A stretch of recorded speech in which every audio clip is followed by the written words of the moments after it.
কিছু কিছু মায়ের জন্য আজকে আমরা মা নামের কলঙ্ক। আসসালামু আলাইকুম প্রিয় ভিউয়ার্স, আমি নাজমা খানম হাজির হয়ে গেলাম প্রতিদিনের মতো আরো একটা ডেইলি লাইফস্টাইল ব্লগ নিয়ে। যে যেখান থেকে আজকের ব্লগ দেখছেন কিংবা দেখছেন না, আশা করি আমরা সবাই সুস্থ আছি ইমান এবং স্বাস্থ্যে। আজ ভিডিও রিলেটেড কোনো কথা বলবো না। ওই যে বলেছি কিছু মায়ের জন্য আমরা মা জাতির কলঙ্ক। ঠিক শুনেছেন। এই যে দেখছেন না, মায়েরা তাদের সন্তানদেরকে হত্যা করছে। দুধের সন্তান, ছোট ছোট সন্তানদেরকে রেখে চলে যাচ্ছে আরেকজনের হাত ধরে। কত অঘটন ঘটছে আমাদের দেশে। তাই আজ একটু সেটা নিয়ে আপনাদের সাথে আলোচনা করব।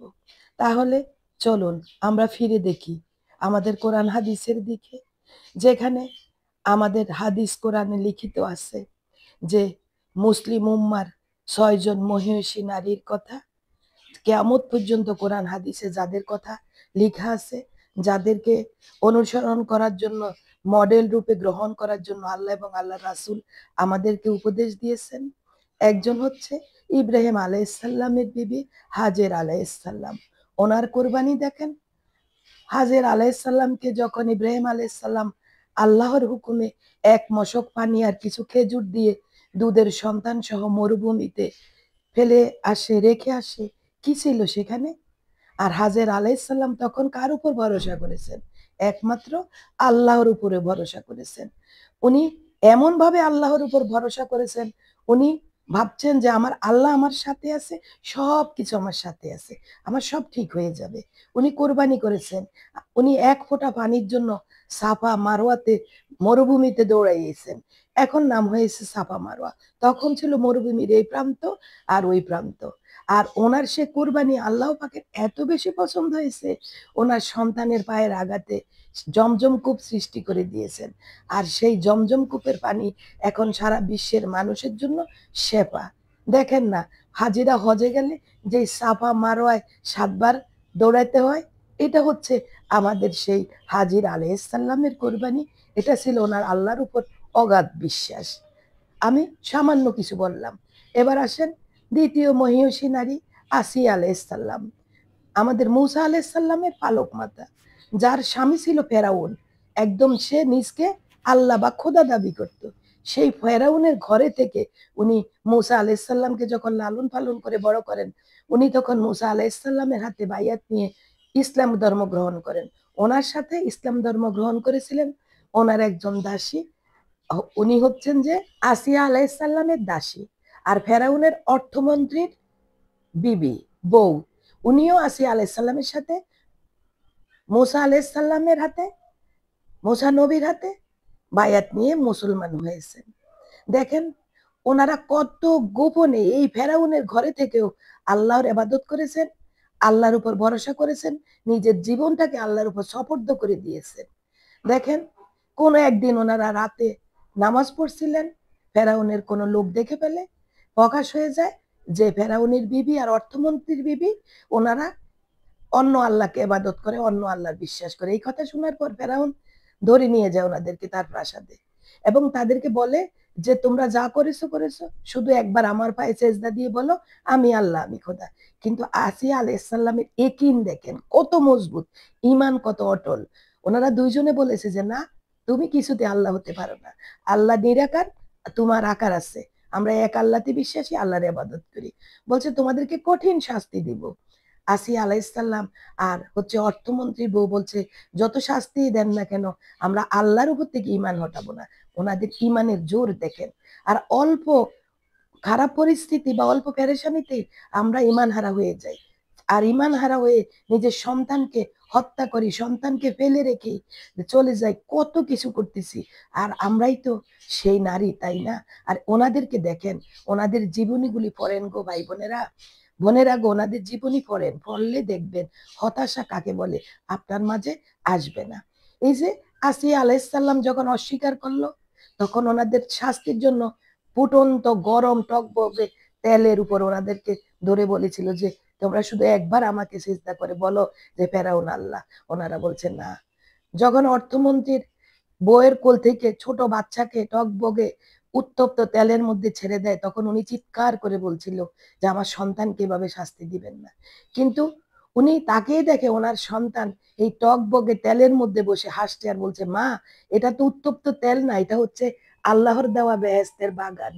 আর আমি এই বাগানে বসে আছি, তুমি তুমি চলে আসো আমার কাছে, একসাথে আমরা বাগানে বসে থাকবো। তখন অর্থমন্ত্রীর বইয়ের ঈমান আরো বেশি মজবুত হয়ে যায়, একিন আরো বেশি অটল হয়ে যায়।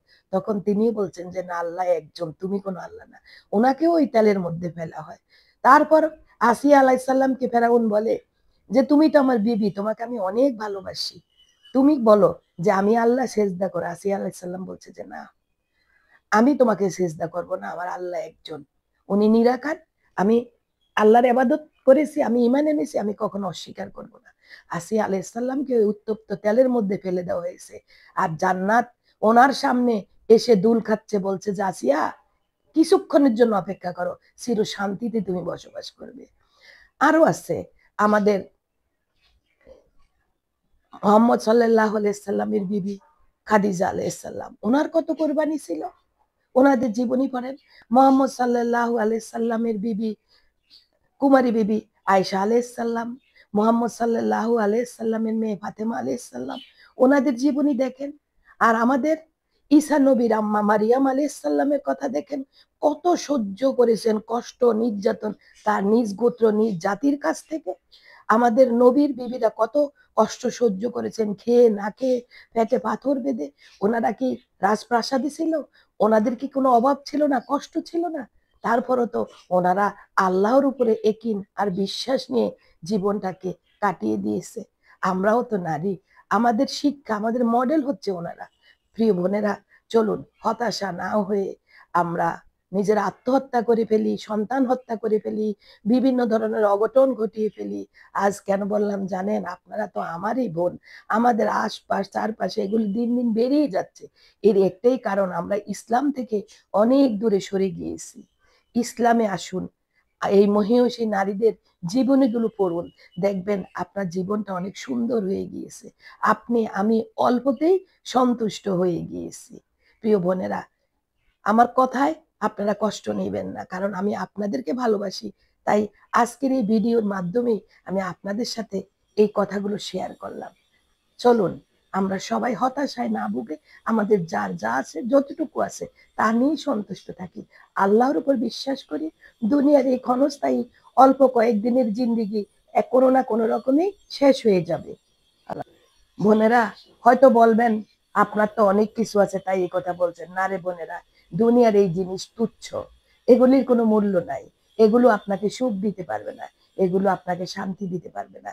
একমাত্র সুখ আর শান্তি হচ্ছে আপনার যা আছে তা নিয়ে সবর করা, আল্লাহর উপর একিন রাখা, বিশ্বাস রাখা। আল্লাহর নেয়ামত কখন যে আপনাকে দিবে আপনি নিজে ভেবে পাবেন না। সবর করুন, ধৈর্য ধরুন, হয়তো অল্প সময় কষ্ট কেটে আপনি অবশ্যই সুখের মুখ দেখবেন।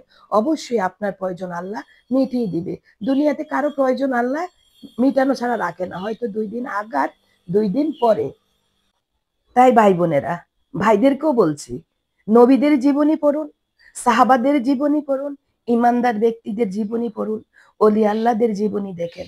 তাদের জীবনে অনেক কষ্ট, অনেক পেরেশানি, অনেক অভাব অনটন ছিল, কিন্তু ওনারা কখনো আল্লাহর রাস্তা থেকে, আল্লাহর উপর একিন বিশ্বাস থেকে দূরে সরে নাই। ক্ষণস্থায়ী দুনিয়ার জিন্দিগি কোনো না কোনো রকম কেটে যাবে, একটু কষ্ট করে ধৈর্য ধরে জীবনটা কাটিয়ে দিন। আল্লাহ পাক বলেছে কষ্টের পরে রয়েছে বিরাট সফলতা। এই কথার মাধ্যমে কি বুঝতে পারছেন?